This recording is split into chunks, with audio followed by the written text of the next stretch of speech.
Well, I'll tell you in details exactly how we got together. It was 1933. If you remember, there was a frightful depression on in our country. Millions were unemployed. In New York City, you would go through the tunnel into Gimbels from, say, the square where Gimbels begins. It goes all the way through to the Holland Tunnel. They were sleeping with the permission of the mayor. 3 and 4 deep, as far as the eye could go. There's no place to go. In the park, in the summer months, they were allowed to sleep in the park, sleep all over the place. And there were long lines for coffee and bread that were there to give them. There were millions unemployed. We then had a population of not more than, say, 130 million, as against today's 192 million. I was a dancer, and if you couldn't eat, you couldn't pay to watch a dancer. So there were no shows playing on Broadway. I think we had 5 Broadway shows, and they were running on paper. Yes, people passing out paper to go and see them, really, instead of the usual 50 and 60 shows that you used to get. Well, what I'm getting at, I didn't have a job, I had no money, and I was living in a basement on 75th Street, and he lived on 72nd Street, in a very lovely home that was owned by Morgenthau, whose son was then the treasury of our country, a cabinet member, but his father owned this house, but he didn't live there, and he rented the first floor to my friend Abdullah. I said to Abdullah, in the month of October, late October, Ab, you know, I've been gone from Barbados for almost 12 years. Came here in 22. And it's almost 12 years, I've never had a desire to go back. But now I have a hungry desire, a haunting desire to go to Barbados. Not a thing stops me but the lack of money. I have no money. He said to me, you are in Barbados. I said, I'm in Barbados? He said, yes, you are now in Barbados. And so, you see Barbados, and you see America from Barbados, and you can smell the tropical land of Barbados, see only the little homes of Barbados, and that's all you do. You just simply sleep this night in Barbados. Well, I thought him insane, really. I mean, at the moment, it seemed so stupid, because 72nd Street, we still had 50 and 60-story buildings. And little Barbados with a little 3-story building, almost the tallest that you'd find, and narrow little streets and no sidewalks. And I'm walking on a sidewalk wider than the wide street of Barbados on 72nd Street. Well, nevertheless, that night I slept in Barbados. I assumed that I'm in Barbados in my mother's home. And then I saw America relative to Barbados, and it wasn't under me that night. It was north of me about 2,000 miles. Well, the next day, I didn't tell him anything. About a week later, when nothing happened, I thought I would approach him. This time we've moved into November. I said, you know, Ab, there is not a thing has happened. He wouldn't discuss it with me. He turned his back on me and went into his little library and slammed the door. About 3 times I tried to open up the discussion with my friend Ab between that moment when I first talked to him and the end. He would never discuss it. On the basis, how can he discuss with me how I am going to Barbados when I am already in Barbados? That's stupid to discuss how I'm going to go when I am in Barbados. And if I am faithful to my assumption, I can't discuss the how. I am already there. Well, this went on. On the morning of the 4th day of December, there's no job, no place to go, and the last boat that will get me there by Christmas is going to sail on the 6th. Under my door is a little letter from my brother Victor. And he said, as a family, we were never around the table at Christmas together. That Cecil, that is my oldest brother, he left home before the last was born. Because we have a large family, there's an interval of 8 years between my sister, Daphne, who was the 8th child, and then my brother, Joe. Well, in that interval, my brother Cecil went off to Demerara.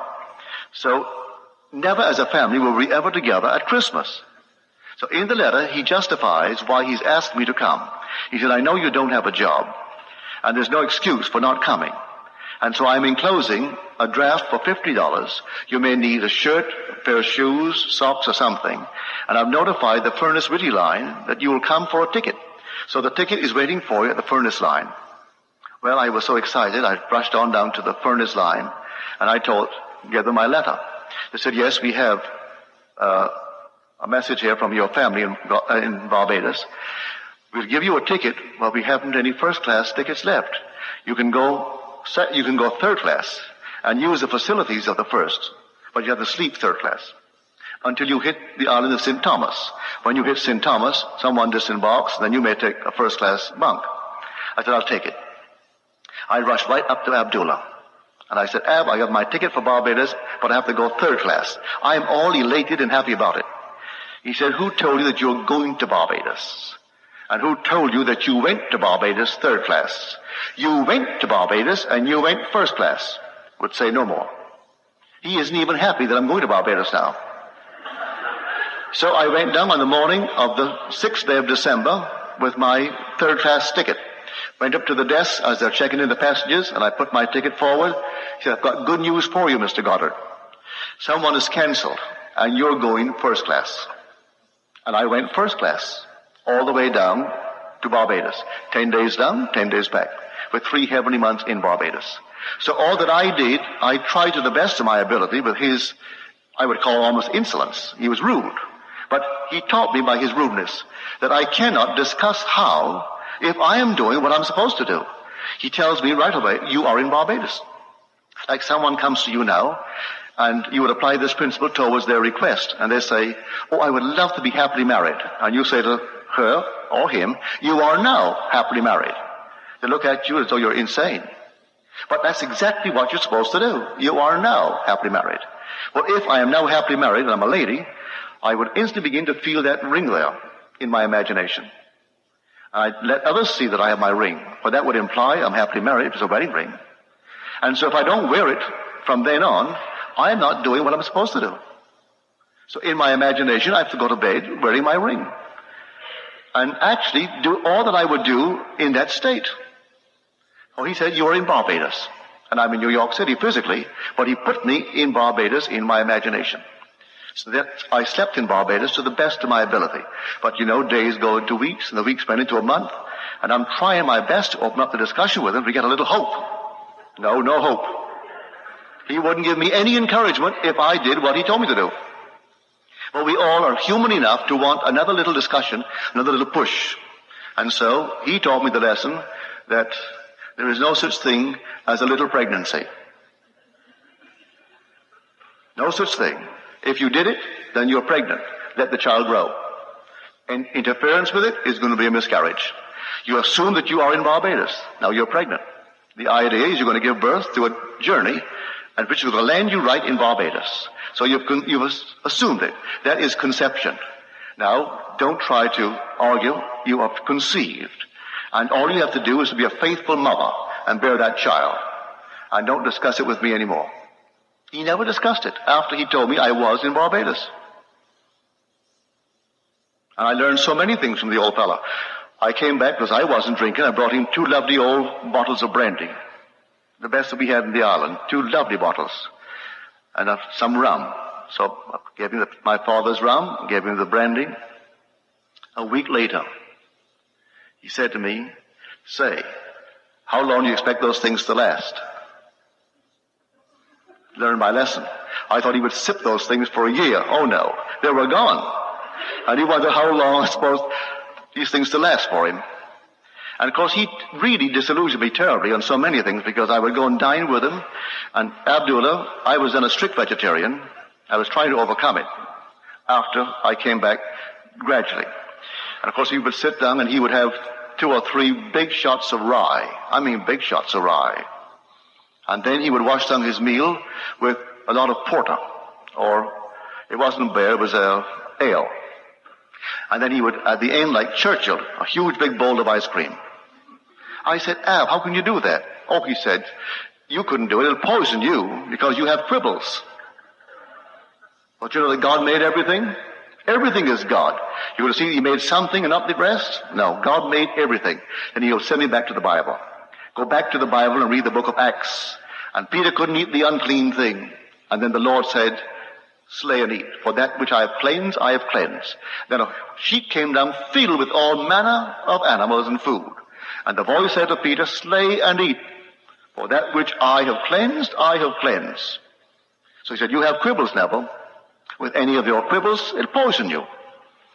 But he would sit down and polish off this enormous meal, wash it down with ale, precede it with 3 shots of rye.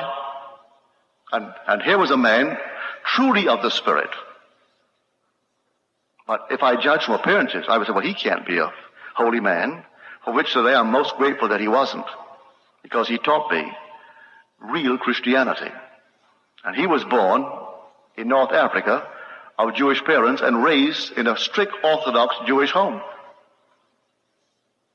But he knew more Christianity than anyone I've ever met, because he spoke the Hebrew tongue perfectly. He spoke other tongues, and rabbis would come to study with him. And he and I would discuss day in and day out for over 5 years, teaching me all that he could teach me that I could absorb concerning the Kabbalah, the great mystery of how this thing is put together in these simple little letters of Hebrew.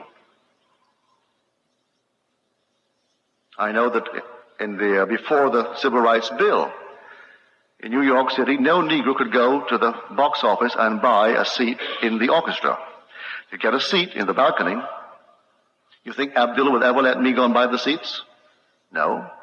Abdullah would go right straight down to the box office, and he was a Negro, I tell you. And you go right down and say, I want two in the center.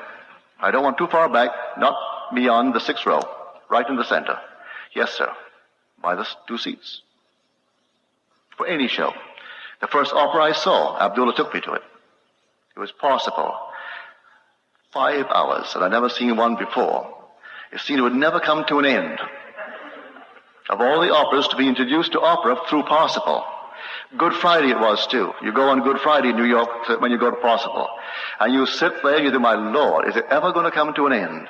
And he is drinking it in. Every little note he understands, every little point. And he's so in love with it. And I'm sitting, because I'm next to Ab, just waiting, hoping. But nothing happens. It goes on and on and on, and then 5 hours later, and then that's it.